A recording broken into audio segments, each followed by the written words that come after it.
Hello, ഞങ്ങളുടെ Vietnam യാത്രയുടെ ഭാഗമായിട്ട് ഞങ്ങൾ അവിടെയുള്ള ഒരു കോക്കനട്ട് ക്യാൻഡി ഒരു സ്മോൾ സ്കെയിൽ ഇൻഡസ്ട്രി സന്ദർശിച്ചു.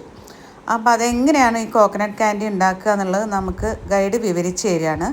അപ്പോൾ അത് ഞാൻ നിങ്ങൾക്ക് പറഞ്ഞുതരാം.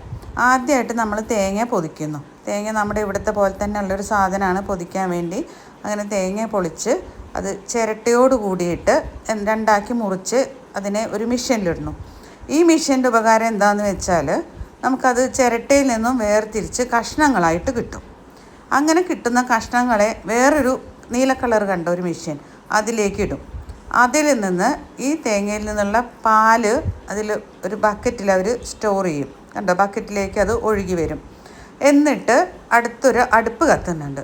ആ അടുപ്പിലേക്ക് ഈ തേങ്ങാപ്പാലും ശർക്കരയും കൂടിയിട്ട് മിക്സ് ചെയ്തിട്ട് ഒരു 5-6 മിനിറ്റ് ഇങ്ങനെ തിളപ്പിച്ചിട്ട് അതിൻ്റെ ഒരു പാകമുണ്ട്. അതായത് ഇങ്ങനെ പരത്തി വെച്ച് കട്ട് ചെയ്യാൻ പറ്റുന്ന ഒരു പാകം. അതാവുമ്പോൾ അവർ അതിനെ എടുത്ത് പരത്തി വയ്ക്കും. നമുക്ക് കാണാൻ പറ്റും പരത്തി വെച്ചൊരു അവസ്ഥയിലുള്ളത് കണ്ടോ. എന്നിട്ട് അവരതിനെ അവർക്ക് വേണ്ട ഷേപ്പിൽ അത് കട്ട് ചെയ്യും.